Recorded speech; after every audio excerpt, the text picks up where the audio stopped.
अफगानिस्तान में 9 सितंबर का दिन मसूद डे के नाम से जाना जाता है।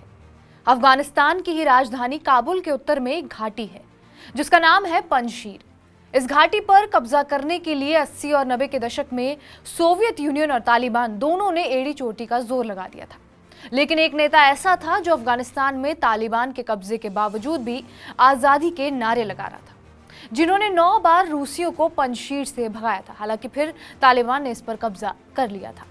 इस शख्स का नाम था अहमद शाह मसूद। वो ताउम्र तालिबान के सबसे बड़े विरोधी रहे। उनके साथ एक और साथी था, ओसामा बिन लादेन, जो रूसियों के खिलाफ उनका साथ दे रहा था। लेकिन बाद में एक मतभेद के चलते लादेन ही मसूद की हत्या का कारण बना। शाह मसूद को लोग एक ऐसे शख्स के तौर पर देखते थे जिसने अफगानिस्तान के हक की लड़ाई लड़ी। लेकिन 11 सितंबर 2001 से 2 दिन पहले यानी 9 सितंबर को अहमद शाह मसूद को मार दिया गया था। अल-कायदा के कुछ आतंकी जो दरअसल एक आत्मघाती दस्ते का हिस्सा थे, वो मसूद के पास जर्नलिस्ट बनकर आए थे। अहमद शाह मसूद का इंटरव्यू लेने के लिए वो उनके साथ बैठे थे।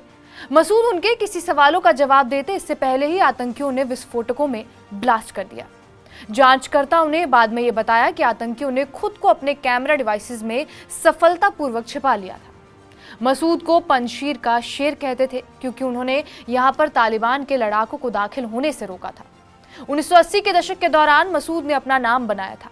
उन्हें सोवियत संघ की सेनाओं से लड़ने वाला एक बहादुर गोरिल्ला कमांडर कहा जाता था। लेकिन 1990 के दशक के अंत तक वो तालिबान और उसका साथ देने वाले अल-कायदा के खिलाफ लड़ने लगे थे। दोनों संगठनों को उनसे काफी समस्या होने लगी। मसूद पर हमले का ऑर्डर खुद अल-कायदा सरगना ओसामा बिन लादेन ने ही दिया था। हमलावरों ने उनके सामने खुद को ऐसा दिखाया कि वो उन पर एक डॉक्यूमेंट्री की शूटिंग करने आए हैं। ब्रिटेन में एक इस्लामिक सेंटर के लेटर हेड पर प्रिंट हुई मनगढ़ंत स्टोरी को पेश करके आतंकियों ने मसूद का इंटरव्यू लेने के लिए रजामंदी हासिल की और वो सफल भी हुए। सब कुछ असली लगे इसके लिए आतंकियों ने बेल्जियम का पासपोर्ट तक चुरा लिया था। इससे पहले भी अगस्त 2001 में आतंकियों ने उनका इंटरव्यू लेने की कोशिश की थी, पर उस समय मसूद काफी व्यस्त थे। उस समय मसूद अपने गांव ख्वाजा बहादुद्दीन में थे। 2 पत्रकार थे, इनमें से एक का नाम था अब्दे सत्तार दहमाने, जिसकी उम्र 39 साल थी, और दूसरे शख्स का नाम था बुआरी अल कुएर, उसकी उम्र 31 साल की थी।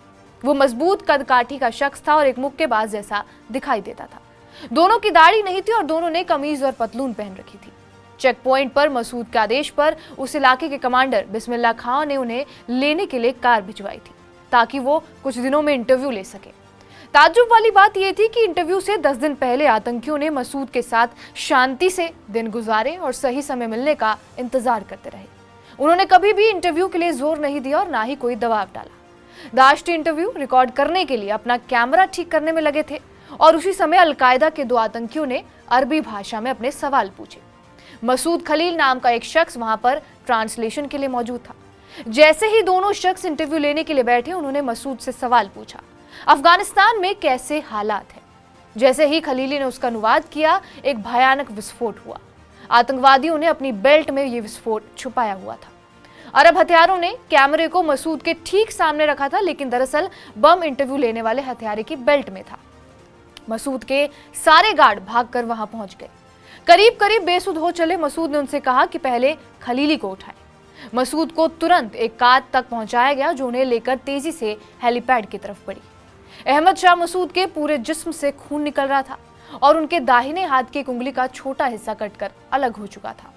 मसूद, खलीली और घायल हुए दूसरे लोगों को हेलीकॉप्टर से पास में ही तजाकिस्तान के शहर फरकर ले जाया गया।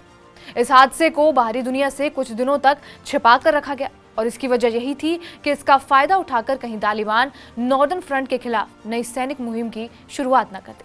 लेकिन इसी तरह मसूद की हत्या की गई थी। बहरहाल, आपका इस पूरी कहानी पर क्या कुछ कहना है, हमें कमेंट बॉक्स में जरूर बताएं। बाकी देश और दुनिया की तमाम बड़ी खबरों के लिए बने रहिए हमारे साथ TV9 डिजिटल पर।